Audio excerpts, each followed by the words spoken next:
Hi peeps, we are back. We are talking Love After Lockup, Life After Lockup, Season 4, Episode 21. Hey, if you are new to my channel, I just want to say thank you so much for watching. Please do not hesitate to hit the thumbs up and to subscribe. Being a subscriber is free, and when you hit the thumbs up, you help my channel a great deal. Thank you so much for watching. I really appreciate it. Now on to the show. So this episode starts off with Puppy and Amber, and it turns out that Amber's in the kitchen talking to Queen, which I absolutely love Queen. Queen is always the one that keeps it 100. She's always the one who seems to be so down to earth, and she also seems to be using her brain on a regular basis, which I appreciate. So Amber's not feeling well, and she does tell Queen that she went to see her doctor for a physical, and they told her that her liver enzymes are extremely high right now, and that has a lot to do with her past drug use. She has been clean and sober for 7 years, and I am so proud of her. I think that Amber has done a great job getting out of jail, working and taking care of herself. I am really happy and proud of her, and I'm sorry to find out that she's got these high liver enzymes. With her not feeling well, Queen tells her that she should take a pregnancy test because she does say that her and TC have not been practicing safe sex, which I find it very odd. Mr. I want to be in charge of women's reproductive rights and refuses to believe that a woman should be able to make up her own damn mind and decisions when having an abortion is not using protection. Now, wasn't this the same dude who said last episode that he didn't want to be a father? But now here it is, she's not feeling well and thinks that she may possibly be pregnant. So Queen tells her, well, we've got all these pregnancy tests in the house. Why don't you go take a test because you need to find out? And I'm thinking to myself, is this production manufactured? Because I'm feeling as if she already knew she was pregnant. Why else do they have all these pregnancy tests in the house? I mean, I can understand possibly having one, but she said they had 4. And then she went in the bathroom and she comes out with 3 pregnancy tests and they all say pregnant. So now at this time, I would formally like to ask TC to paint your face, you fucking clown. Because now you have this woman who was pregnant and you didn't want any children, but you also didn't want to use birth control and you don't believe in abortions. Okay. So anyway, she decides that she's going to go to the doctor. She goes to the doctor and the doctor tells her that the baby is healthy and fine and that she's about 6 weeks and 4 days pregnant. Then he tells her he wants to talk to her a little bit about her medical history, and she lets him know about her liver. You know, he tells her that this could be really bad for her and the baby. And at most extreme parts of this situation, it is very possible that, you know, she could pass away. However, my thing is this. Your baby is healthy. You're not doing drugs anymore. This doctor has not spoken to your primary care physician, has not spoken to any other physicians, has not run any tests, any diagnostics at all on your liver in this particular situation. You guys have not spoken about things that you could do throughout this pregnancy that would benefit you and this baby. And all of a sudden, she's just thinking, oh my gosh, I don't think I can go through with this pregnancy. I don't know what I'm going to do. She's thinking negatively off the rip. I think that she should start off by trying to be as positive as possible. Doctors know a lot, they can do a lot, but doctors can't tell you for sure that X, Y, and Z is going to happen, and they really can't tell you what's going to happen when they haven't done any research, any test, or anything. I do believe in second opinions. I think that Amber is a really good girl, and I really want her to be healthy and happy. I would never want anything bad to happen to her. And I do think it's weird that they have so many pregnant women in this one season alone. We have Sarah, Destiny, Taylor, Puppy, and now Amber. It's just a lot going on. It's very fertile in these Love After Lockup waters. I'm just saying. And my heart goes out to Amber. I hope that she seeks a second opinion and decides what's best for her and her baby. And I look forward to seeing how TC feels about this situation. You know, the unwanted pregnancy that he didn't even try to protect by wrapping that thing up. I'm just saying. Taylor and Chance. So Taylor and Chance are still at the doctor's office or facility where they went to get the ultrasound for the new baby. And Chance is telling this lady all of their business. He tells this lady that they don't even know that he would like a paternity test because he found an email that Taylor sent to her ex-boyfriend Jason, and it turns out that Jason was her boyfriend when she met Chance. He was in jail with Chance. They were bunkies, and he gave Chance Taylor's phone number, and all of a sudden now Chance is out of jail, living with Taylor, engaged to Taylor, and having a baby with her. But he finds this email from her and Jason, and he is fit to be tied. He wants to know why she doesn't want to get married, and he doesn't trust her. He thinks that she may have been cheating on him, and this baby could possibly be Jason's. Listen, Chance is a bitch, okay? All the way over there, you were begging this woman to move forward with marrying you and moving and buying a house and all this other debt you wanted to bring her into. And now that she is wising up and realizing that you are really not it, she doesn't want all this debt. She doesn't want to move to another city.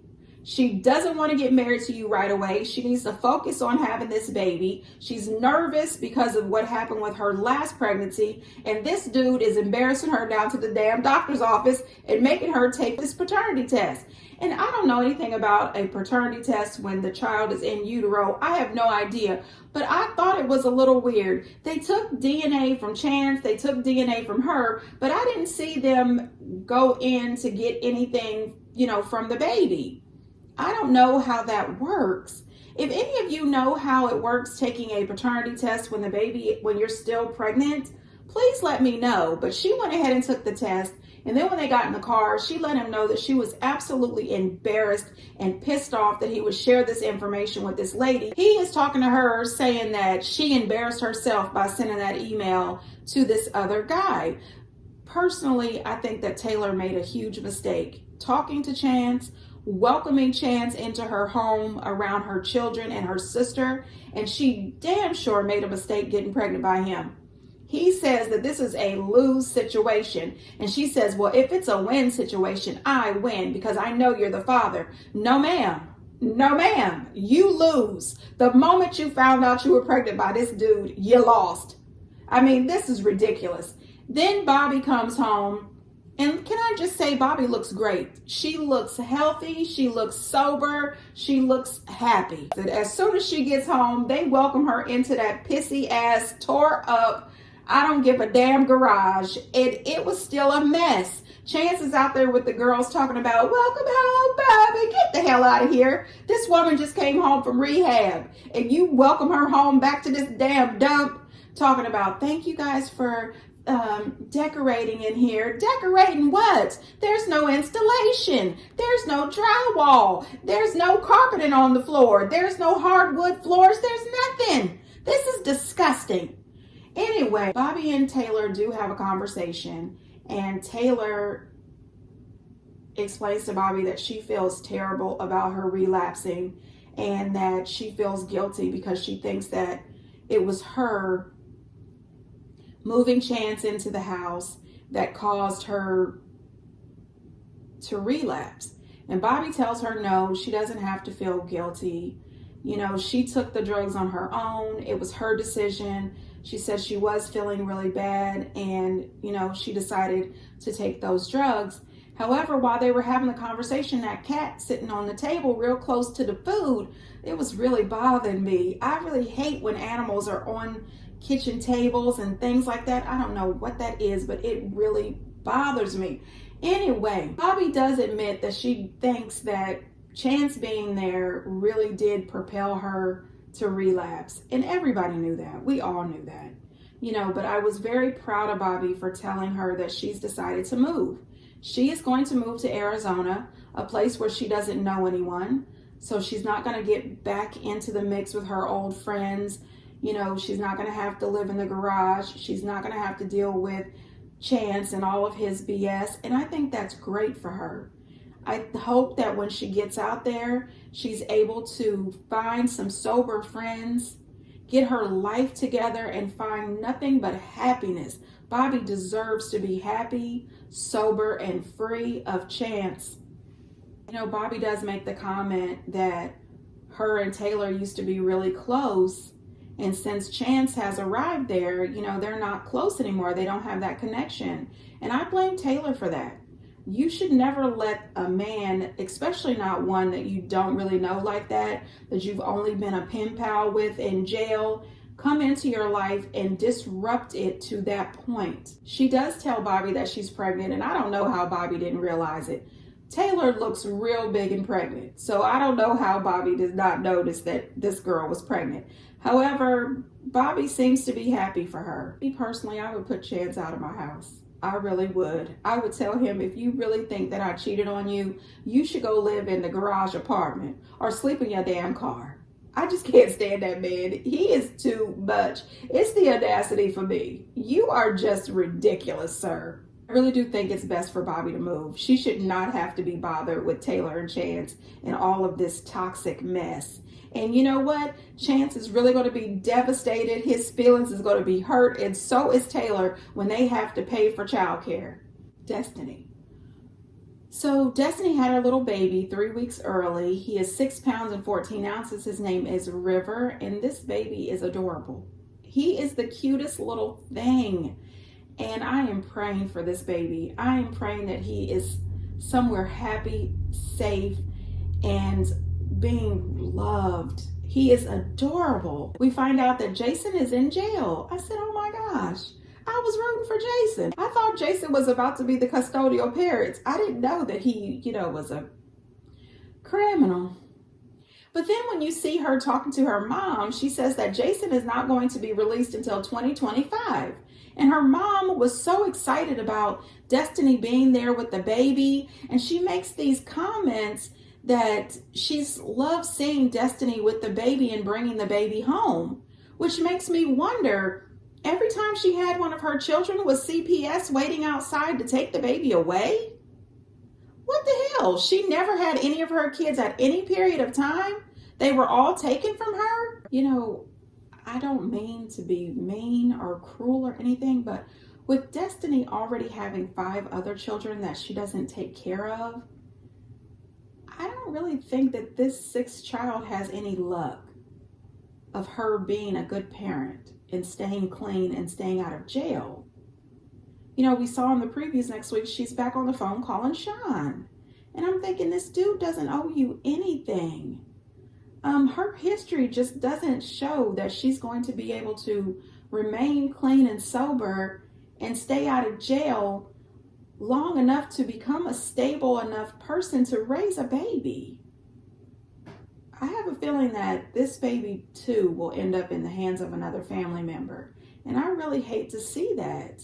Destiny, you really should do better. So we also see Sarah. She goes into the hospital. It looks like she has a C-section. Sean is nervous. Oh my gosh, he is really nervous. She ends up having the beautiful baby, Adeline.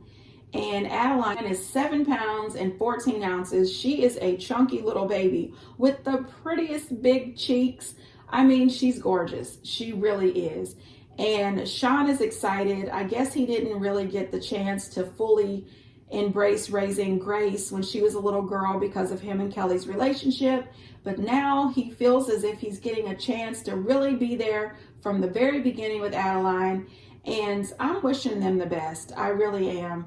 On the ride home, Sean was saying that the baby's head should be propped a little better. And Sarah was saying he was being a hover mother and the baby would be fine. But I'm calling bullshit. No, ma'am. That baby is about 48 hours old and that baby's neck should not be leant over like that. I agree with Sean. That baby needed some support around her neck.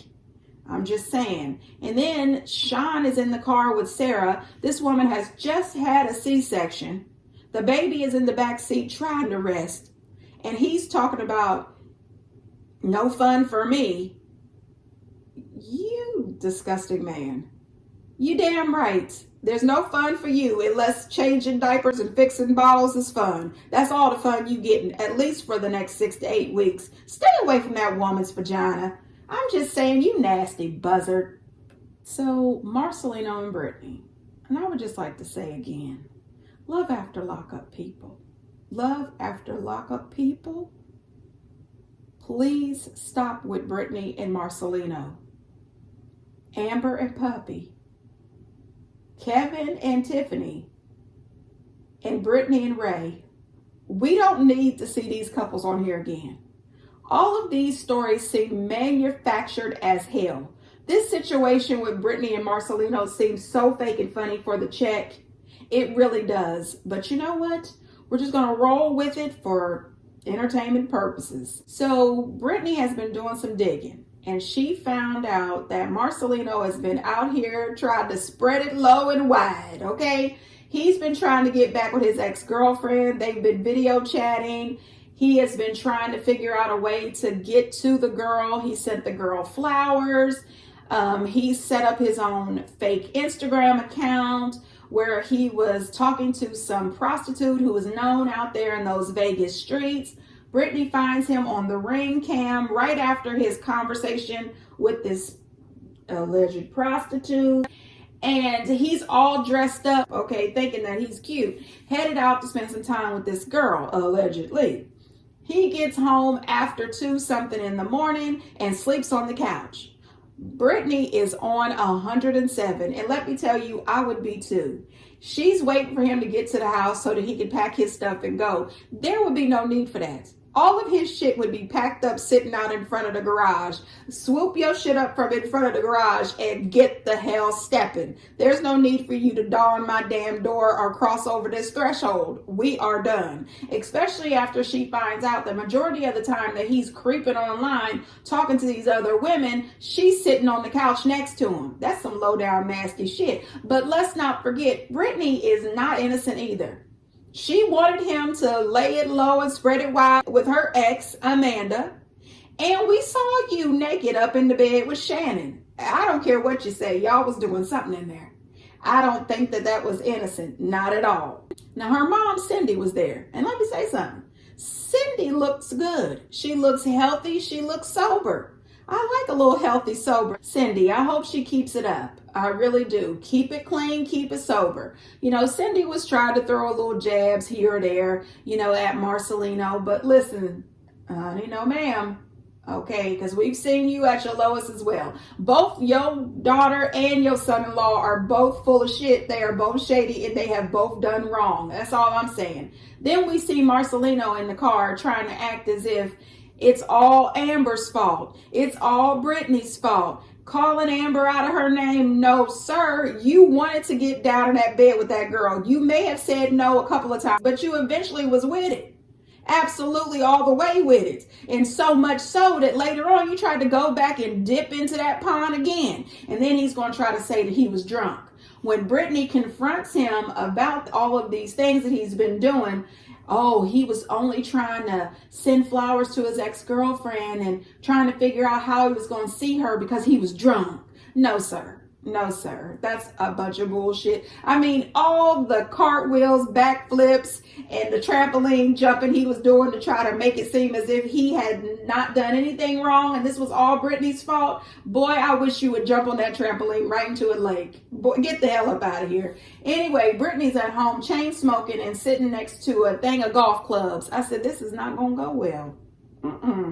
This is not about to go well. When you see a woman chain smoking like she doing and sitting next to golf clubs, angry and looking at old messages, somebody is about to get hurt, or at least half the merchandise in the house is about to be ruined. I'm just saying. Brittany and Ray. Honey, listen. Brittany and Ray are going out to dinner with both of their families. And I just remember the first time we met Ray's dad. He irritates the hell out of me. I'm not a fan of Ray's dad. And did you notice the little side hug Brittany gave Ray's dad? I think she doesn't like him either. Now, Ray's stepmom is extremely pissed off because, you know, that's her baby. She practically raised him, and she is not okay at the fact that Brittany's dad does not want to give his blessings. So I understand her being angry. That's her son, that's her child, and she realizes his potential. She does make a true statement. Yes, her son went to jail, but Brittany could marry somebody who's never gone to jail, and he could be absolutely horrible for her. That is true, but at the same time, she has to respect Brittany's father's opinion. This is his daughter, and he's allowed to, look out for his daughter and make his decisions as well. What I did not appreciate is that Brittany's parents were 45 minutes late. And then when they got there, her mom had the nerve to say, "Oh, are his parents here?" Yes, they're here, and they were on time. Brittany also has to warn her mom to apologize and not bring up prison. While she's out there trying to wrangle her parents together, he's in there talking to his parents, asking his parents to please be nice. I said, daggone it, this is a mess. When you got to get both parents a little talk. That reminds me of the talk you used to get when you were a kid on your way into the store. Don't touch nothing, don't ask for nothing, you're not getting anything, forget about it. That's kind of how their conversation was going with their parents. It was ridiculous. Then as soon as they sit down, before they can even place their order, Brittany's dad wants to pull Ray to the side. So they go outside. It was really awkward. He's telling Ray that he doesn't want to feel pressured to give his blessing. And Ray is trying his best to be calm, to be relaxed, and not disrespectful, and explain to him how much he loves Brittany and that he is there for the right reason. And her dad was just staring at him as if he really didn't give a damn. And you could tell that Ray didn't know exactly how to take the conversation because he didn't even look her dad in the eye. But then her dad says, "Well, we'll see." Next thing you know, they sit down, have a little shrimp, and then he's standing up talking about he gives his blessing. I said, well, what was this all about?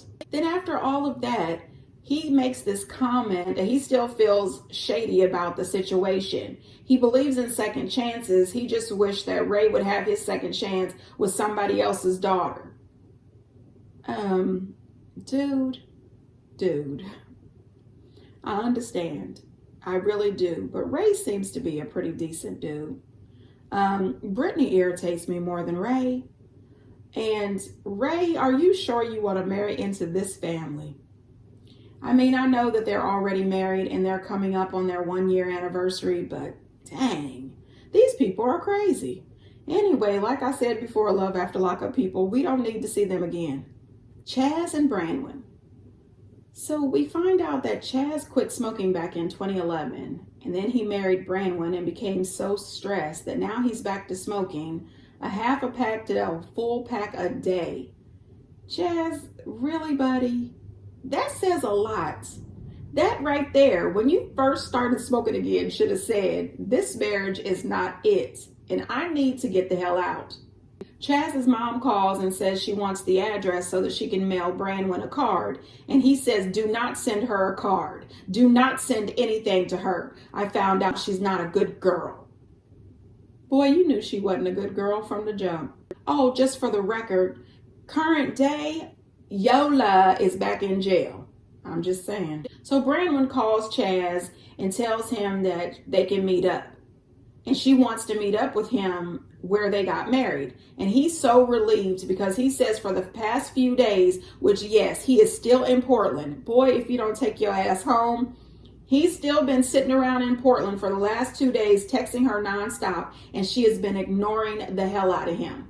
Chaz thinks that she wants to meet up where they got married because she wants to try to work something out. He's hoping that the sweet Brandon will come back and they can work things out. I said, dude, you are still being ridiculous. You are still being a clown. Cut the shit, Chaz. The writing is on the wall. Now she shows up looking ridiculous.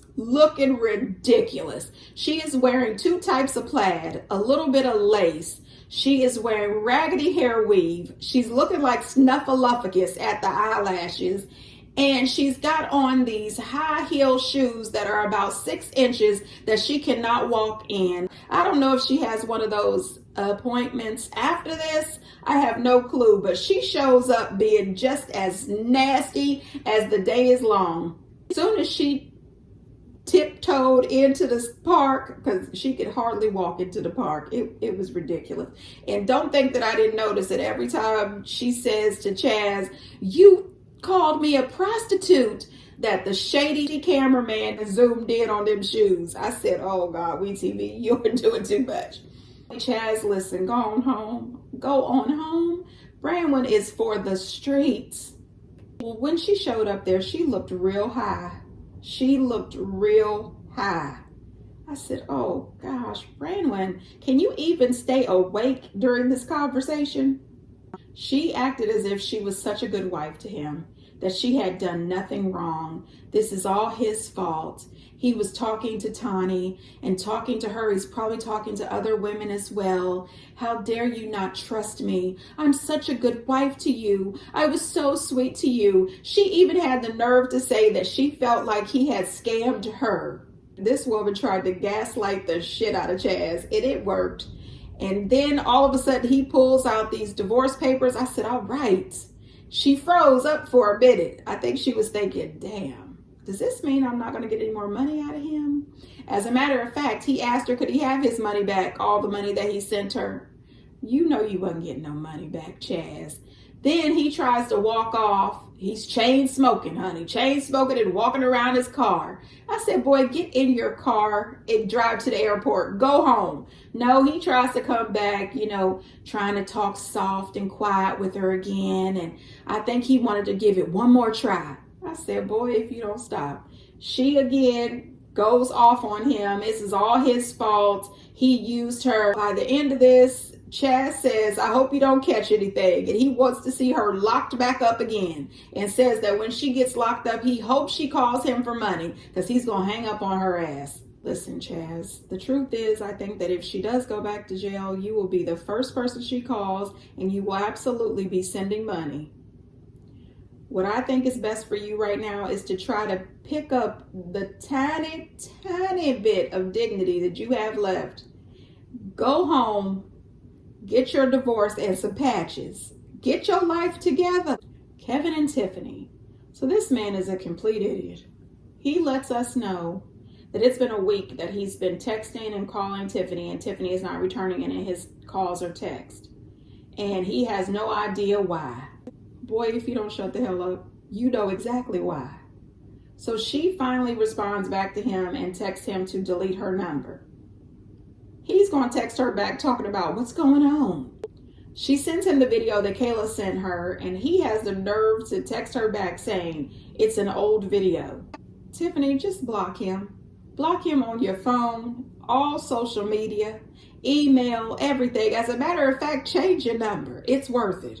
This dude is ridiculous. I can't stand him at all. He then calls Kayla because he says it's time for him to confront Kayla about this video. He is really pissed off. How dare Tiffany want to cut off contact with him, as if he's just been this awesome, faithful boyfriend. My thing is that Kevin really enjoys having these two women fight over him. I think the way Kayla goes crazy about him really truly feeds into his ego, and he loves it. He absolutely loves it, and that's why he continues to string her on. But not only for that, but also for the sex. He has mentioned multiple times that the sex with Kayla is really good. Kevin is an example of a total F-boy. You just want to keep messing with these women, messing with their heads and their emotions until they completely break on you. And I don't think Kayla is the one you want to completely break on you. You need to watch it, Tiny Tim. He wants to sit here and blame this whole breakup with Tiffany on Kayla. Dude, this is you. You started this situation. You were the one who was sleeping with both of them, going back and forth. I'm surprised one of them is not pregnant. I'm sick of them. Don't bring them back, WeTV. Anyway, you guys, get down in the comments and let me know what you think. And until next time, bye.